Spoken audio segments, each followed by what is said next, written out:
आपकी निजी विचारधारा एक समाजवादी या एक सेकुलर सोच रही है, पिछले चुनाव में आपके भाषण में हमने सुना, लेकिन बात जब शिवसेना की आती है तो हिंदुत्ववादी पार्टी की एक छवि है शिवसेना की, आप इस पार्टी में कैसे एडजस्ट करेंगे? मुझे ऐसे लगता है कि आप छवि जो भी हो और आप बातें जो भी करें, अंत में बेहतरी इसी में होती है जिसमें लोगों का भला होता है।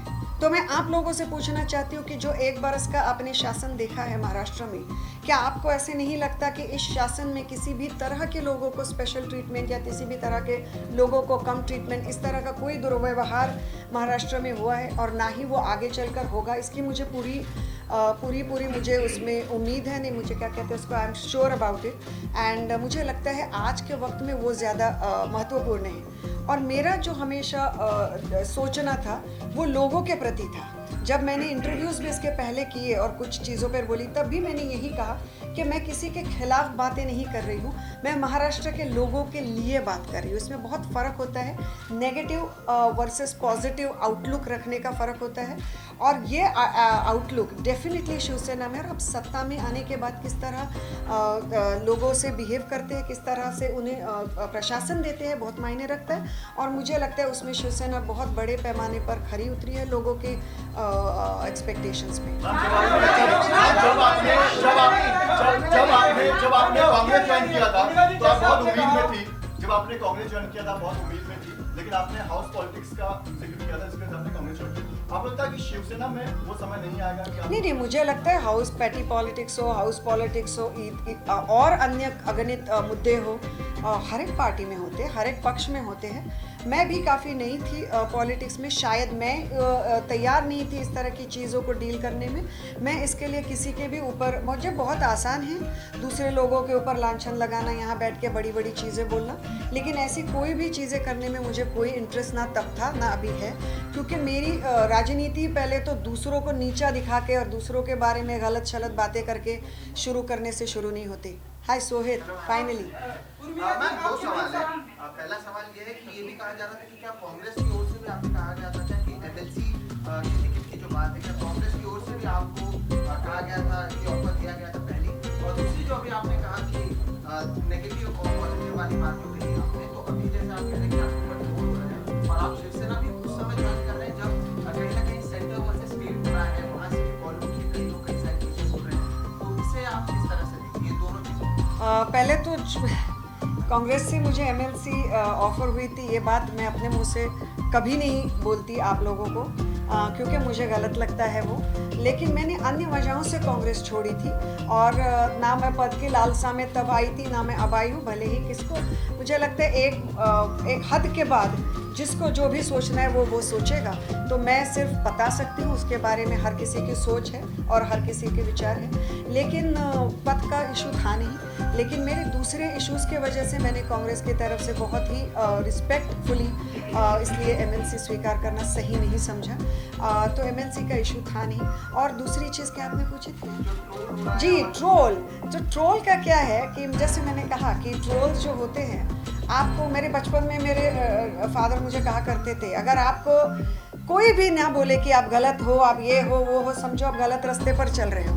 तो मुझे इतने ट्रोल्स मिले हैं, और आप मेरे साइड पेज पे जाकर देखिए, ना मैं किसी को ब्लॉक करती हूँ, ना मैं किसी को, और मैं तो चाहती हूँ कि अगर मुझसे कुछ गलती कल को अगर हो तो आप लोगों में से भी कुछ लोग आकर मुझे बताएं। लेकिन मेरा मानना ये है मेनली कि एक बहुत ही जहरीला सा जो एक एटमॉस्फेयर डेफिनेटली आज देश के पॉलिटिक्स में हो चुका है, कहीं ना कहीं से शुरुआत तो करनी चाहिए कि ये जहरीलापन हटाया जाए। और मुझे लगता है दूसरों को बताने से पहले मैं खुद से कोशिश करूंगी कि मैं ज़्यादा कम से कम, मैंने एक पूरा लोकसभा कैंपेन और बहुत बढ़िया कैंपेन, जहाँ पे मुझे नहीं लगता देश का कोई भी बड़ा हर एक बड़ा चैनल आया और उन्होंने कवर किया।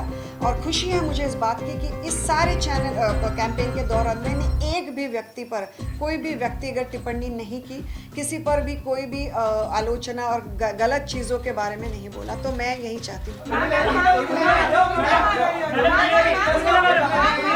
माहौल जहरीला हो गया है, और खुद आप इंग्लिश लिटरेसी से आती हैं और आपने ये भी जिक्र किया कि आप बच्चियों के लिए, महिलाओं के लिए कुछ करना चाहती हैं।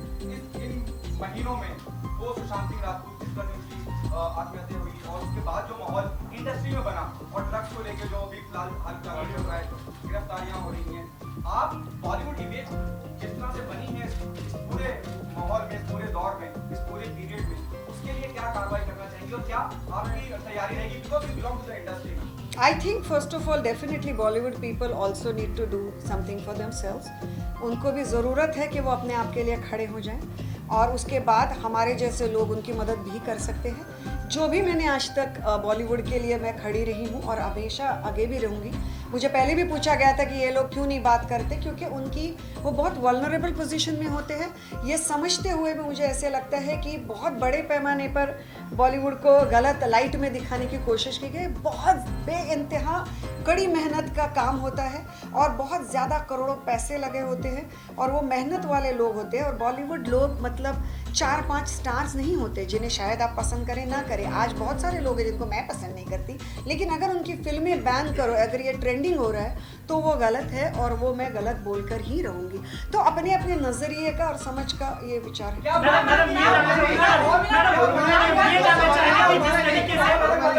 मैडम जिस तरीके से मैडम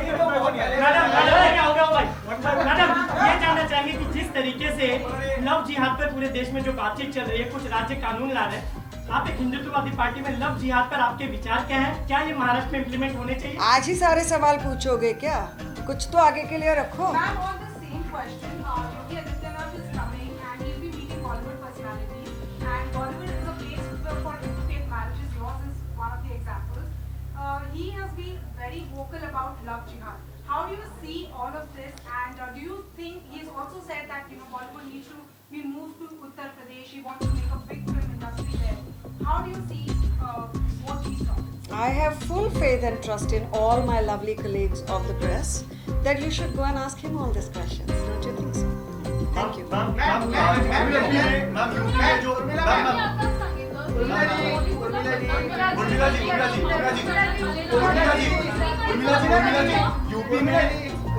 एक लास्ट लेती हूँ।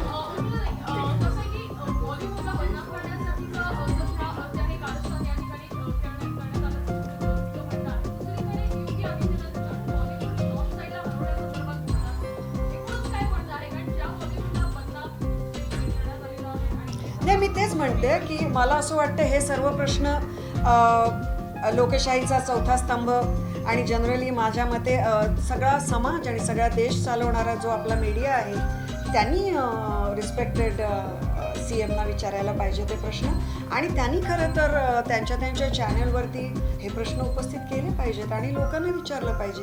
आणि मला पूर्ण विश्वास आहे महाराष्ट्राच्या जनतेमध्ये की ते सगळं बघतायत, कारण महाराष्ट्राची जनता ही अक्कल गहाण ठेवून ठेवणाऱ्या लोकातली नाही आहे। त्यांना माहिती आहे काय असतं पॉलिटिक्स आणि त्यामुळे मला असं वाटतं तेच सगळे उत्तरं देतील आणि त्याच्या व्यतिरिक्त काम मला वाटतं तुमच्या खांद्यांवरती आहे की त्यांना हे प्रश्न जरूर विचारा। दो सवाल है। पहला सवाल ये है, मैं आपको पहले क्लियर करूँ, मैं कंगना रनौत का फैन नहीं हूँ। जिस तरह से कंगना रनौत ने पूरा ट्रोल किया, शिवसेना को काफी कुछ कहा, सोशल मीडिया पे कुछ कहा, आप उनके बारे में क्या कहना चाहेंगे?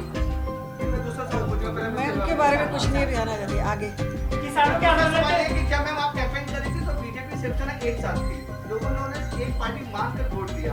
आपने सिनेरियो पूरा चेंज किया, अभी 3 पार्टियां हैं। तो बीजेपी के साथ शिवसेना अच्छी थी कि अभी के साथ जो शिवसेना काम कर रही है वो अच्छी है? आप किसके साथ रहना चाहिए? देखिए, मैं मुंबई की, मैंने जैसे कैंपेन में भी रखा था मुंबई चुमुली की, मैं बम्बई में पली बड़ी हूँ, तो मेरे लिए तो हमेशा ही शिवसेना अच्छी थी, क्योंकि बाला साहब ठाकरे जी का जो हर एक मराठी मानुस के मन में स्थान है उसे आप हिला नहीं सकते। आज भी जब मैंने शिवसेना में प्रवेश किया तो मेरे अंदर से बात निकली और मैंने जाके उनके फ़ोटो के सामने नमन किया। इसकी वजह ये है कि एक ऐसा व्यक्तित्व जो वहाँ बैठकर पूरा महाराष्ट्र, जब वो चले गए तब महाराष्ट्र में 2-3 दिन पर एक तरह की बहुत उदासी, बहुत कम लोग ज़िंदगी में ये स्थान पा सकते हैं। लेकिन मुझे ऐसे लगता है कि इन सारी चीज़ों से बात ना करते हुए मैं ये बात ज़रूर करना चाहूँगी कि जिस तरह का शासन एक बरस में शिवसेना ने किया है वो बेहतरीन है, और मुझे लगता है इसी तरह उनका आगे बढ़ने का और महाराष्ट्र को आगे लेकर जाने का जो प्रयास है उनमें मैं उनमें साथ देना चाहूँगी। पहले आप एक सेक्युलर पार्टी से थी, अब आप एक सेक्युलर हिंदुत्व पार्टी से हैं। आपकी विचारधारा क्या है? आप सेक्युलर हैं या कट्टर हिंदुत्व? देखिए सेक्युलर कट्टर हिंदुत्व एक जगह के बाद सिर्फ वर्ड्स बन के रह जाते हैं, क्योंकि सेक्युलर होने का मतलब ये नहीं होता कि अपने ही धर्म से नफरत करना या दूसरों के धर्म से नफरत करना ना। हिंदुत्व का मतलब ये होता है कि सिर्फ अपने ही धर्म को आगे लेके, हिंदू धर्म में ही ये कहा गया है कि जो सबसे ज़्यादा सहिष्णु और सर्वसमावेशक जिसे कहते हैं, ऐसा धर्म मेरा धर्म है, हिंदू धर्म है। ये सही है, ये सच्चाई है। अगर मैं आज कहती हूँ वसुधैव कुटुंबकम, तो ये कल्पना मैंने क्रिएट की हुई नहीं है। ये जब से हिंदू धर्म है, जब से यहाँ ये जो भारत देश है, इसमें सिर्फ धर्म नहीं, इसमें बहुत बड़ा आध्यात्मिक एक हमारा बैकग्राउंड रह चुका है। तो हम वहाँ सबसे आए हुए हैं। सो ये सारी चीज़ें हमेशा से थी और है, और ये सारी चीज़ें मैंने मेरे लोकसभा के चुनाव के दौरान भी कही थी। लेकिन उस वक्त भी बड़े ही होशियारी से मेरे ही शब्दों को मोड़ तोड़ कर गलत तरीके से पेश किया गया, तो वो भी एक उनका दाव था, आज भी एक उनका दाव होगा। लेकिन मैं ये ज़रूर कहना चाहूँगी, when it comes to serving people and helping them, there is, उस वक्त भी मुझे पूछा जाता था कि आप मुंबई के हो तो पहले मुंबई कर, या पहले ये नहीं होता। लोग होते हैं और वो पहले सबसे बड़े पहले भारतीय होते हैं, और भारतीय लोगों को और महाराष्ट्र में महाराष्ट्र के रहने वाले महाराष्ट्र के लोगों को मदद करना महाराष्ट्र शासन का पहला धर्म नोएडा में जो प्रपोज फिल्म सिटी बन रहा है, उसको लेकर कहा जा रहा है कि बॉलीवुड को शिफ्ट करने की साजिश है। तो उस पर आपको क्या लगता है, क्या बॉलीवुड शिफ्ट हो सकता है? मैडम एक सवाल इससे क्या कनेक्टेड है कि अक्षय कुमार आज मिलने वाले हैं योगी से, क्या कहना है? किसानों का आंदोलन चल रहा है, अक्षय कुमार मिलने वाले। I am sure Akshay Kumar ji के घर में उनको खाना बहुत बेहतरीन मिलेगा। मैं क्या कहूँ, आप ये अक्षय जी से पूछे कि उनका कैसे रहा। एक मिनट। और दूसरी चीज़, ये बॉलीवुड शिफ्ट वगैरह करने का तो भैया अभी क्या है कि ये चीज़ें आपने उनको पूछनी चाहिए जो अगर कल को उनकी फिल्में ले जाकर वहाँ पर बॉलीवुड मतलब क्या है, एक वर्ड है, लेकिन अपने आप में एक ऐसी इंडस्ट्री है कि जो मुंबई से अपने खून से, अपने नर्व से एक बेहतरीन नाते से जुड़ चुकी है। तो मुझे नहीं लगता हिंदी फिल्म इंडस्ट्री और मुंबई सिटी ये दोनों चीज़ें अलग होने की संभावना है। बाकी चीज़ें तो होती रहेंगी। बाकी मुझे पूरी उम्मीद है कि यूपी का भी फिल्म सिटी बहुत बढ़िया बनेगी, और मेरी उसके लिए बहुत सारी शुभकामनाएं हैं। आप जिस पार्टी में भी पहले दिल्ली के दस्तक पर है किसान की बात नहीं मानी जा रही है, आप अभी किस तरह से बहुत दुखद है कि किसानों को जिस तरह से वो स्ट्रगल कर रहे हैं। मैं इन बिल्स के बारे में सिर्फ कुछ हद तक जानती हूँ। मैं हर एक चीज़ दुनिया में जानती हूँ, ऐसा दावा मैंने अभी नहीं किया, ना मैं आगे करूँगी। लेकिन जितना मैं समझ चुकी हूँ, मुझे ऐसे लगता है डेफिनेटली कहीं ना कहीं उनसे बात करने की कोशिश करनी चाहिए। लेकिन इस विषय में मैं आज ज़्यादा बात करना सही नहीं समझती। मैम एक साधारण सा सवाल है। झाले ना प्रश्न? एक साधारण सा सवाल है। आप शिवसेना के हिंदुत्व में और भाजपा के हिंदुत्व में क्या फर्क है? देखिए, हिंदुत्व एक, जैसे मैंने पहले कहा, मन की गहराइयों से सबसे महत्वपूर्ण और सबसे गहरा आस्था भरा और श्रद्धा भरा विषय है। सो वो एक प्रेस कॉन्फ्रेंस में सिर्फ बातें बनाने के लिए और चौराहे पे खड़े होकर चिल्लाने के लिए बताने वाली बातें नहीं हैं। तो हिंदुत्व जो है वो इसके ऊपर एक क्या कहते हैं उसको इस तरह से बातें करना मुझे सही नहीं लगता। मुझे लगता है हर किसी ने अपना धर्म अपने दिल, दिमाग और अपने सोल के साथ कनेक्ट करके अपनी ज़िंदगी में उसे निभाना चाहिए। आप जिस पार्टी में थी पहले, वहाँ पर अनबन हुई या फिर महिलाओं का सम्मान नहीं किया गया, इसलिए आप उस पार्टी को छोड़कर शिवसेना आ गए। यहाँ पर लगातार देख रहे हैं महिलाओं की मौजूदगी ज़्यादा है। किशोरी पेडनेकर, प्रियंका चतुर्वेदी, रश्मि ठाकुर, आज सब कुछ मौजूद है। महिलाओं को सम्मान दिया जाता है, लेकिन इसी पार्टी के एक सांसद आपसे भले ही कुछ भी लड़ाई हो, महिला के लिए अपशब्द शब्द का इस्तेमाल करते हैं। तो ऐसे में आप उस महिला के मुझे साथ पता नहीं आपको किसकी बात करें। नंबर 1, नंबर 2, एक मिनट, नंबर 2, मैंने कभी नहीं ये कहा कि मेरे महिला के साथ गैर व्यवहार हुआ है। मैं उन महिलाओं में से हूँ नहीं जिनके साथ गैर व्यवहार किया जा सकता है। नहीं, मेरा सवाल तो ये मैंने है कभी भी ये बोला नहीं कि मेरे साथ महिला के नाते गैर व्यवहार हुआ है। तो मैंने ये कांग्रेस के बारे में कतई नहीं कहा था। लेकिन इस वक्त आप महिलाओं का मुद्दा हाँ, लेकर आगे चल रहे तो हैं। आप किसकी बात कर रहे हैं मुझे नहीं पता। संजय राउत जी की बात कर रही हाँ। हूँ मैं, और your kind information I am not Kangana family, लेकिन एक सांसद होने के नाते जिस तरह के शब्दों का वो प्रयोग करते हैं, क्या आपको लगता है कि प्रयोग भविष्य मतलब में आप कौन से शब्दों की बात कर रहे हरामखोर जैसे हैं? शब्दों जी का उन्होंने जी प्रयोग जी किया। जी। तो क्या आपको लगता है कि एक तरफ पार्टी महिलाओं के सम्मान की बात करती है, दूसरी तरफ उसी पार्टी के सांसद जो है एक महिला के लिए इस तरह का तो शब्द हो गई ना अभी वो बात, उसके ऊपर सारी चीज़ें, सारा बवाल हो गया। वो सांसद है, ये पद्मश्री है, उनकी भी भाषा अपनी भाषा है, इनकी भाषा अपनी भाषा है। तो भैया मुझे दूसरों की भाषाओं पे क्यों पूछ रहे हो? मैं अपनी भाषा पे बात करूंगी। उर्मिला जी, आतापर्यंत मातोश्रीवर अनेक पक्ष प्रवेश झाले, यामध्ये अनेक महिलांचा पक्ष प्रवेश देखील झाला, परंतु पहिल्यांदाच असं घडलं की उद्धव ठाकरे यांच्या पत्नी सुनील ठाकरे यांच्यासाठी खास पक्ष प्रवेशासाठी असं का? त्यांच्या हस्ते बांधलं एक वेगळी खास मला असं काही नाही आहे, असं अजिबात नाही आहे. मला असं वाटतं ना की तुम्हाच्या सगळ्यांचे परत एकदा मनपूर्वक आभार की आज आलात. पण मी काही कुठली राजकीय नेता नाही आहे हो. अजूनही मी अत्यंत साध्यासुध्या मराठमोळ्या घरातली एक मुलगी आहे, बाई आहे, व्यक्ती आहे, व्हॉटेवर.